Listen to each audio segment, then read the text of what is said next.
شروع اللہ کے نام سے جو بڑا مہربان اور نہایت رحم والا ہے۔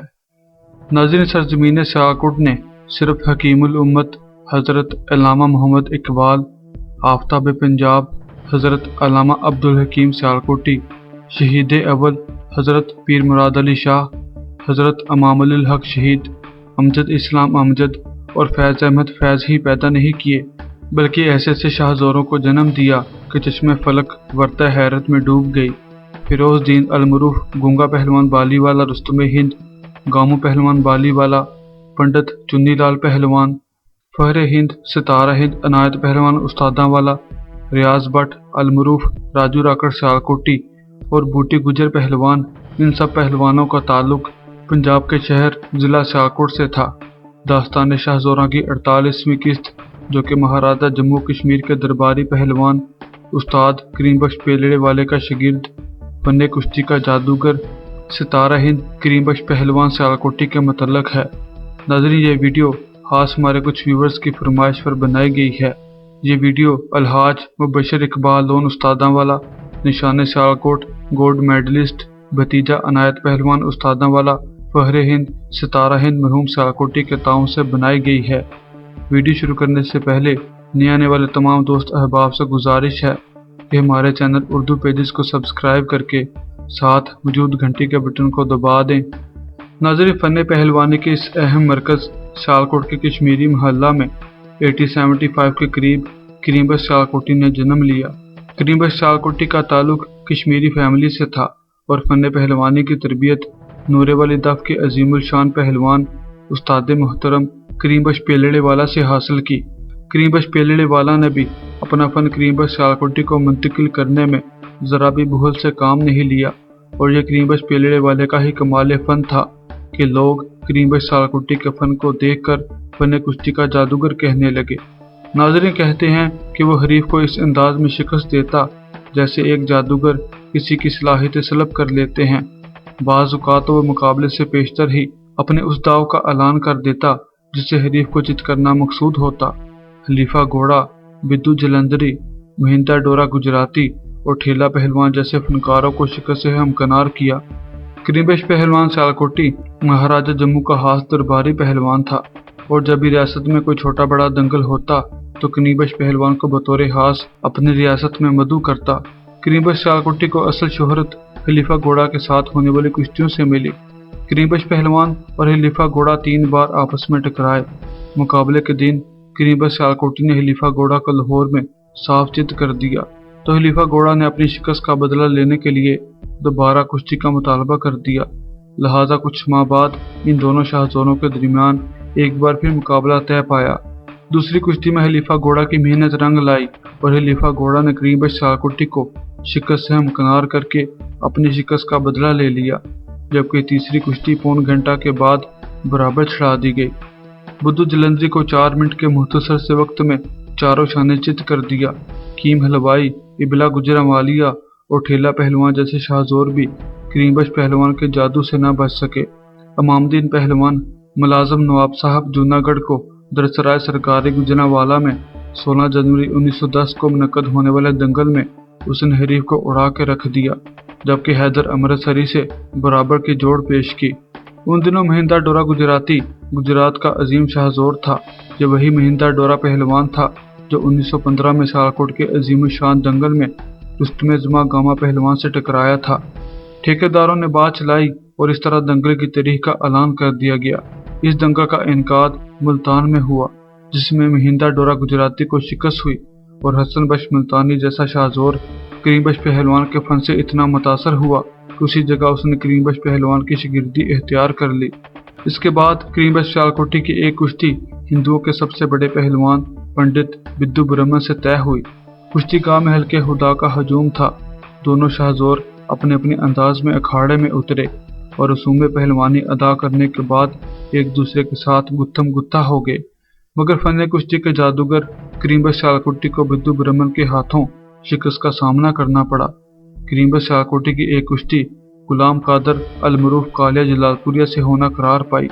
اکثر اساتذہ کے نزدیک کالیا کو اسی دنگل کے بعد ملکگیر شہرت حاصل ہوئی اور اس کا شمار بڑے جوڑوں میں ہونے لگا۔ کشتی والے دن دونوں شاہزور اپنے اپنے انداز میں اکھاڑے میں اترے۔ رسوم پہلوانی ادا کرنے کے بعد کریم بخش نے ڈھاک مارنے کی کوشش کی، مگر کالیہ نے کمال پھرتی سے توڑ پیش کر کے چپڑاس مار دی، جس سے حریف کا توازن بگڑ گیا۔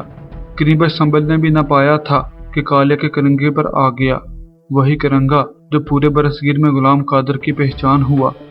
غلام پہلوان کی زندگی ہی میں سلطانی والے کی ایک اہم کشتی کریم بخش سیالکوٹی سے ہوئی۔ رحیم سلطانی والا رستم ہند تھا اور اپنے فن کو برصغیر کے فن شناسوں سے منوا چکا تھا۔ شاہدرہ لاہور سرائے مقبرہ جہانگیر میں اس کشتی کا انعقاد بڑے شاندار انداز سے ہوا۔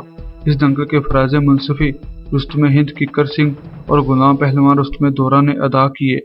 دونوں پہلوانوں کے درمیان ایسے داؤ پیچ کا تبادلہ ہوا کہ تماشائی اش اش کر اٹھے۔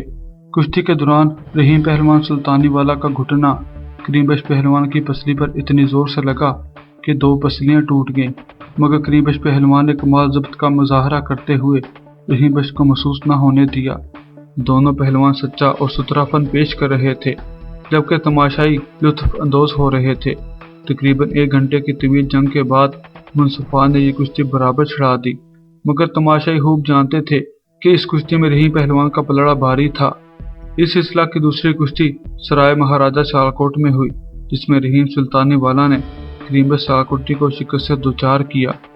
ناظرین، گاما پہلوان کے ویسے تو سارے ہی داؤ رواں تھے، مگر پٹ کھینچنا اس کا ایسا داؤ تھا جس سے کوئی پہلوان نہ بچ سکا۔ گاما پٹ کھینچ کا بطور خاص ماہر تھا، مگر کہا جاتا ہے کہ کریم بخش سیالکوٹی کا یہ داؤ گاما پہلوان کے داؤ سے بھی زیادہ رواں تھا، اور وہ اپنے اسی داؤ سے بڑے بڑے پہلوانوں کے پٹ نکال لیتا۔ کریم بخش پہلوان ستارہ ہند سیالکوٹی کی 2 کشتیاں برصغیر پاک و ہند کے نامور شاہزور عنایت پہلوان استاداں والا ستارہ ہند فہر ہند سیالکوٹی کے چچا استاد کریم بخش پہلوان استاداں والا رستم ہند سیالکوٹی کے ساتھ ہوئیں۔ ان دونوں شاہزوروں کا تعلق سیالکوٹ کے معروف کشمیری خاندان سے تھا۔ پہلی کشتی جو سیالکوٹ کے تالاب آفتاب پنجاب حضرت علامہ عبدالحکیم سیالکوٹی میں ہوئی۔ دونوں پہلوان رسم پہلوانی ادا کرنے کے بعد آمنے سامنے ہوئے تو استاد کریم بخش پہلوان استاداں والا رستم ہند نے کمال پھرتی سے کریم بخش پہلوان ستارہ ہند کے دونوں پٹ نکال کر اکھاڑا میں چاروں چھانے چت کر کے اپنی فنی مہارت اور طاقت کے جھنڈے گاڑ دیے۔ اس کشتی کی دلچسپ بات یہ تھی کہ استاد کریم بخش استاداں والا نے کشتی سے قبل کریم بخش پہلوان ستارہ ہند کو علانیہ طور پر واضح کر دیا تھا کہ میں تمہیں تمہارے رواں داؤ پر ہی یعنی پٹ چیر کر شکست دوں گا۔ تماشائی نے استاد کریم بخش پہلوان کو ستارہ ہند کریم بخش پہلوان کے دونوں پٹ نکال کر چت کرتے ہوئے ہی دیکھا۔ ان دونوں پہلوانوں کی دوسری کشتی مہاراجہ جموں کشمیر پرتاپ سنگھ نے جموں میں منعقد کروائی۔ اس کشتی کے منصف لچھمن سنگھ ڈوگرہ وزیر اعظم ریاست جموں تھے۔ 1.25 گھنٹہ کی زور آزمائی کے بعد یہ کشتی برابر چڑھا دی گئی۔ ناظرین، کریم بخش پہلوان کا شمار ان پہلوانوں میں ہوتا تھا جو دنگل سے قبل ہی کشتی کے بیانہ کی بجائے کشتی کی مکمل قیمت وصول کر لیا کرتے تھے، اور اسی شوق خانہ حراب کے ہاتھوں مجبور ہو کر کریم بخش سیالکوٹی وقت کے رستم ہند فیروز عرف گونگا بالی والا کو للکار بیٹھا۔ تریح پہلوانی میں گونگا پہلوان سے کون واقف نہیں؟ اکھاڑے میں اترنے سے لے کر اختتام کشتی تک گونگا ایک نیا پہلوان ہوا کرتا تھا۔ گونگا پہلوان اور کریم بخش سیالکوٹی کی عمر میں تقریباً 30 سال کا فرق تھا۔ کریم بخش سیالکوٹی کے بڑھاپے کے سبب گونگا پہلوان پہلے انکار کرتا رہا۔ تمام حلیفوں اور اساتذہ فن نے بھی منع کیا، مگر کریم بخش پہلوان یہی کہتا کہ جیتوں یا ہاروں کم سے کم 4 چھلڑ تو ملیں گے۔ کریم بخش سیالکوٹی کے حق میں یہ بات ضرور تھی کہ وہ گونگا سے تجربہ میں بہت آگے تھا، مگر طاقت بھی تو بڑا کارآمد داؤ ہے۔ کریم بخش پہلوان ستارہ ہند کے ساتھ گونگا پہلوان بالی والا کی 2 کشتیاں ہوئی۔ یہ دونوں کشتیاں سرائے مہاراجہ عالمگیر سیالکوٹ میں منعقد ہوئیں۔ پہلی دفعہ تو گونگا پہلوان سے بڑھاپے کے عالم میں بھی کشتی برابر رہی، جبکہ دوسری کشتی میں گونگا پہلوان نے کریم بخش ستارہ ہند کو منٹوں میں پچھاڑ دیا۔ اس کشتی کے بعد کریم بخش سیالکوٹی نے فن پہلوانی کو ہمیشہ کے لیے خیر بات کہہ دیا اور اپنا زیادہ وقت اپنے بیٹے سردار پہلوان اور پٹھوں کو زور کرانے میں گزرنے لگا۔ کریم بخش پہلوان کے معتبر ہونے کی یہ دلیل کافی ہے کہ امام بخش پہلوان جب گونگا پہلوان بالی والا سے پہلی کشتی ہار گیا تو گاما پہلوان نے کریم بخش سیالکوٹی سے اعتراف فن اور احتراماً رجوع کیا کہ وہ لاہور تشریف لائیں اور امام بخش پہلوان کے زوروں کی نگرانی کریں۔ قیام پاکستان کے بعد